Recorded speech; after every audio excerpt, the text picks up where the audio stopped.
So my tips for recording, and this speaks to what you were saying, I might borrow you for a second, Ben, if that's all right, and we'll set this up, and I'll just show you how it is that we do the recording at the office. A lot of the videos that you see for Melbourne SEO services are recorded in the back room, and we've set up, I don't know, maybe we'll do it like that.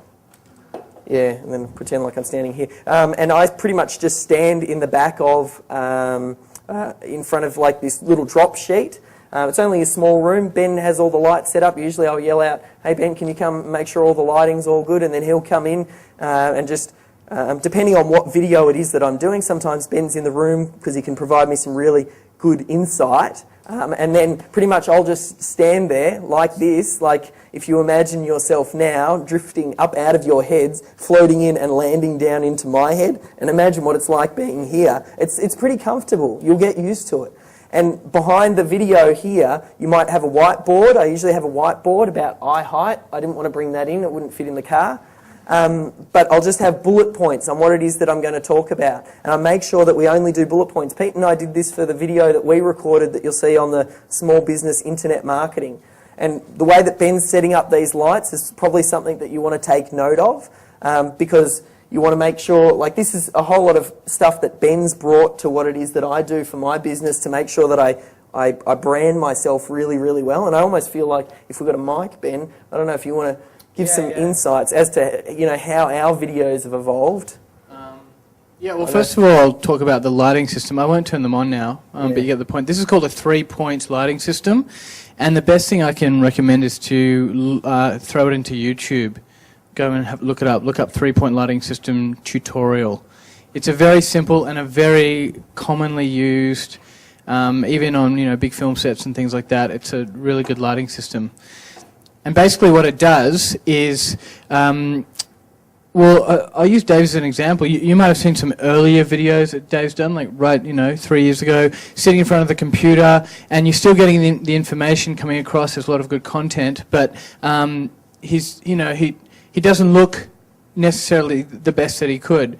Whereas with good lighting, no offense, but it's a universal thing. You know me well enough to with good lighting, it just pops the person out. It gives them a certain presence, and it's literally because you can see their face. There's no strong shadows coming down. Because if you stand under a downlight, you get shadows. Look, half your face is in shadow. But when you've got light coming at 2 angles like this, it lights both sides of the face, and then the one behind us throws a little light over the back and highlights, a bit of definition in the face as well, and helps push them out from the background. So it literally, overnight, I think that the quality of the videos changed. And you can see also it gives a certain confidence because you know that you're looking good, you're feeling good, you're backing up what you're saying with a certain presence. And so that's why we set it up. And you can do it anywhere. I mean, it's a bit of a luxury here. We've got more room than we do in the back room kind of thing. But Dave's managed to set up a little screen, like a black backdrop in the background, and we just work the lights and make it work. And the camera literally isn't we're not here, it's kind of here. But we've just worked out the right system, and it's something you just need to play around with.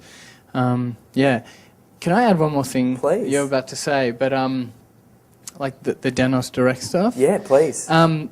Dave gave an example about Barney's before. This guy is doing a print management, he's got a print management company. And he was asking, I went out to see him, and he was asking what he should talk about, because he's all about customer service, right? And he's like, well, shouldn't I get up there and say, I give the best customer service, da-da-da? And the answer is no. You should give an anecdote. You should give an anecdote about customer service, but you don't need to say it. You can say, I had this customer, they needed 500,000 stickers out in 24 hours, and we did it. Rather than, I was there for them and I'm so good at this. It's that thing about saying the proof is in what you've done, and that's really powerful in video. And it could be about physio. I'm so passionate. I had this client who couldn't walk. They had a repetitive injury, and I tried this technique that I learned on the internet or whatever, and then that's the winning thing. And so there's that authenticity rather than going, I'm great at this. It's more about the proof is in. It's almost you giving a case study or a testimonial without the person. So that's all I have to say about that. Perfect. I'll leave it. Do you want to get rid of this? Yes, please. Thank you. So, as you can see, and I'll show you some videos of before and after and what Ben's really brought to the team as far as that sort of stuff. And I think I get comments on the videos all the time. So I think if you guys can bring that to your video, your business, you'll do extremely well. The other tip as well, which Ben gave me, is when doing the post-edit afterwards, don't feel like you need to get the script exactly right from start to finish. If I'm making a 10-minute video, sometimes I'm on the money and I'll record straight through. Other times there'll be points where we stop and start, and I might just record a little segment and I'll stop. I'll record a little bit more of a segment, and then when Ben edits post, he'll have the video, and then when it cuts to the next part, he'll pop in. So he'll pop into the head. So it'll feel like, oh, that's just them changing camera angles. But really, that's me because I did another shoot or another shot.